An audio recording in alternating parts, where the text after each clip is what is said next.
Hey everybody, welcome back. Today we're going to take some very basic, simple household items and turn them into some of these awesome fire starters.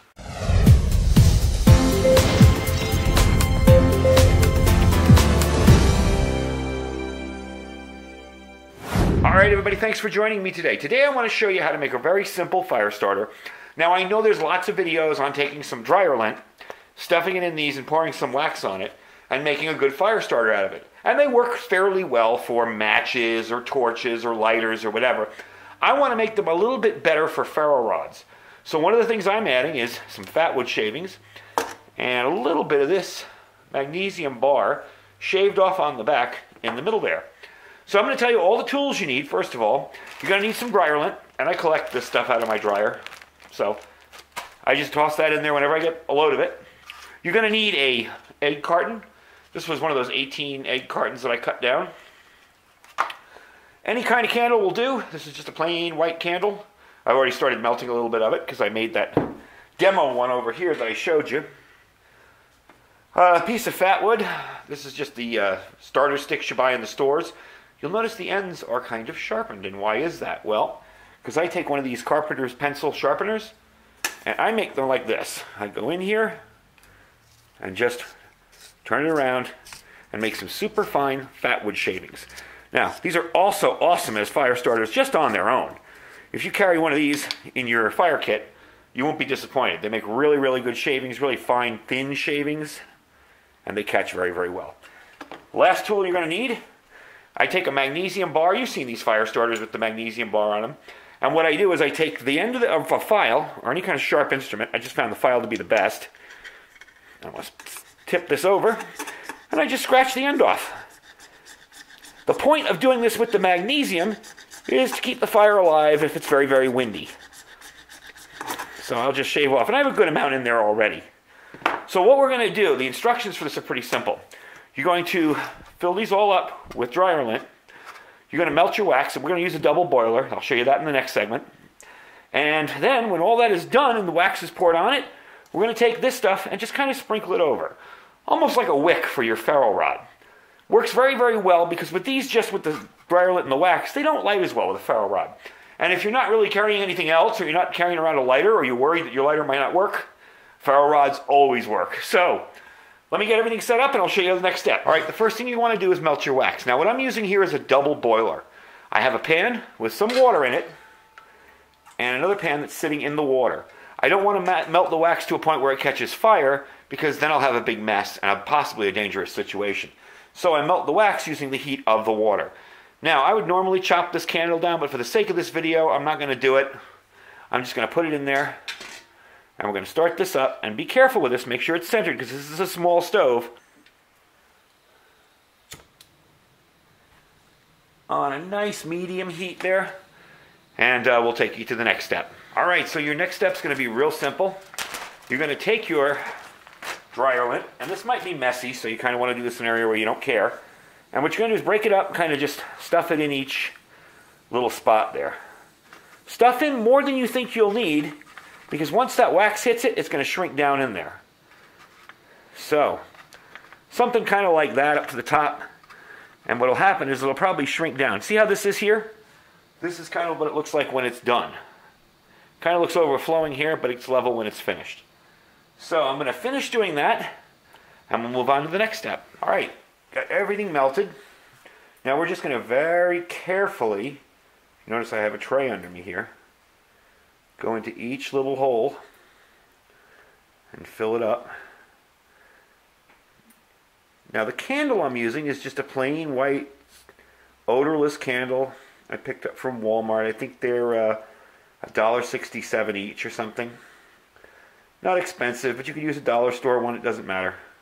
What we're really looking for is the wax. Doesn't matter the smell, or I found the unscented ones actually burn a little better. I think sometimes the scent in the other ones makes it, even if it's less stinky, I don't know if it's stinky or if it just doesn't burn as well. Now what I'm going to do is use this stuff like fuses. Okay, we're going to sprinkle this all over. This is why it helps to have a tray underneath you, because this gets messy. And believe me, when I'm done with this, it's going to take me about 45 minutes to clean up the mess from all the wax and everything out here. Then we'll just go over it again really lightly. Remember, I just want to bond that stuff to the top. I don't want to coat it completely. I just want to make sure it sticks. So that fat wood, that's looking a little light back there. That fat wood will catch. Because seriously, I've done these before, and I found they work awesome with matches or lighters, but let's face it, that's no fun. We have a little challenge. So that should do it. That's going to be enough wax for pretty much everything, I think. There's one in the back here. It looks a little unloved. Stick a little bit, and you just push it down. You know, it's going to be a little hot. Just push it down with your fingers. There you go. All right, let me clean up this, and we'll show you the finished product, and then we'll come back tomorrow and actually do a burn test. All right, so here's the finished product. These are going to go in my fridge overnight because I want them to cool off, but I don't want all the wax to drain out. And as you can tell, even just leaving them in here a few minutes, you're starting to get puddles of wax and a little bit of the fat wood coming out. And I don't want that. So we're going to put these in the fridge for overnight, and then we're going to try it out in the morning. We're going to test one out. It'll be in a few seconds for you, but we'll try it out in the morning and see how they work. And now I'm going to get to cleaning up all the wax that's all over the place. Anyway, I'll see you guys in a few seconds. But in my case, I'll see you tomorrow. All right, so here's what it looks like after being in the freezer and then sitting out all night. It's hardened up nicely. Everything's in there pretty good. What I'm going to do is there's still a few loose pieces of fat wood there. They'll fall off eventually. You want to shake them out before you put them in any of your gear so you don't have fat wood floating around everywhere. But what I'm going to do, and I kind of started to do it and realized I wanted to save it for the video, is cut these into little squares. So it's fairly simple. You'll just get in here with a good pair of scissors. And, as you can tell, see, it's messy. But you get in there with a pair of scissors, cut them down, and you can store these individually in your gear, or you can keep them in your camp kit, your fire kit, whatever. Like I said, some of the fat wood's going to fall off. The point with the fat wood is to keep it there so that it kind of catches anything. And you can even maybe take some of this, leave it in your bag in a fire kit, and just toss it on there when you get ready with a ferro rod. I found that it really, really helps with catching these with a ferro rod to have a little bit of fat wood, a little bit of the magnesium.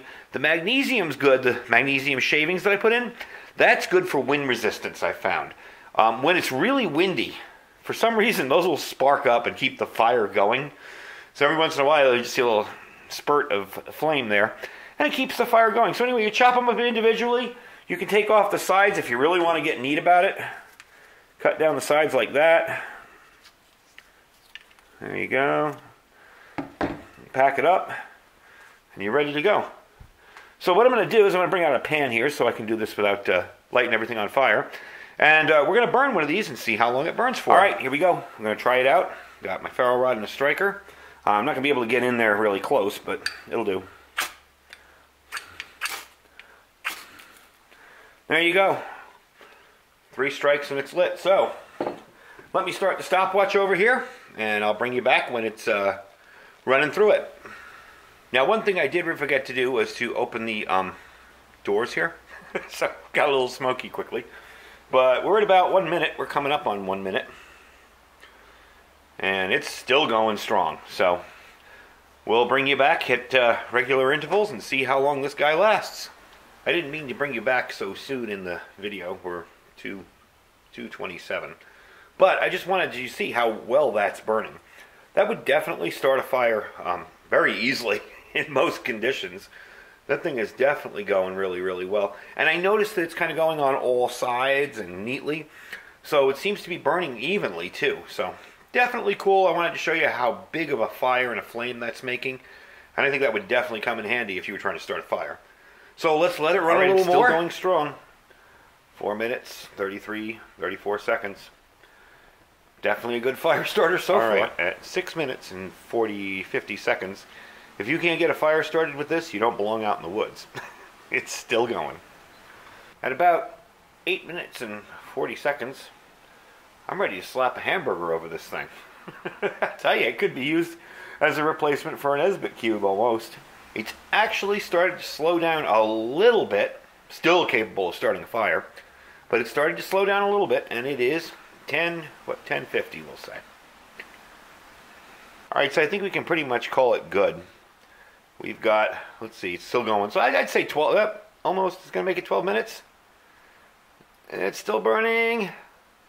Yeah, we'll just say 12, wow, that was almost right on 12 minutes. We'll just say 12 minutes for that. That was pretty amazing, look at that. And there it is, it's out, it's done. So, that's how you do it. Should be fairly simple. If you have any questions, feel free to ask. Just leave a comment in the comment section down below.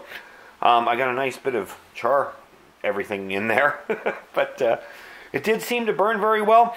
I did notice that some of the wax fell. I have a little metal pan inside of here as well as this, and the wax kind of melted into that and burned up a little bit. But that's going to happen in your fire anyway. It's going to melt on the ground and burn up a little bit too. So for something you can make almost for free in your home with basically stuff you'd throw out, aside from the magnesium and the fat wood, it's not a bad fire starter. And you get a good 12 minutes out of it. You really can't beat that. So that's the video for today. Hope you enjoyed it. Don't forget to check out our Amazon store down below. If you'd like to support our channel, just shop in the store. Just click the link and shop as you normally would on Amazon. It doesn't cost you anything at all. And don't forget to check out our Thrive Life link down below if you're interested in starting to stock up on some really high quality freeze-dried food. That's the place to check for it. Click the link down below where it says iridium242.thrivelife.com and see if there's anything there you'd like. You don't need to join anything. You don't need to have a membership. You just go there and shop if you want. If you want to join, that's up to you. Anyway, folks, thanks for watching today. Stay safe and stay prepared.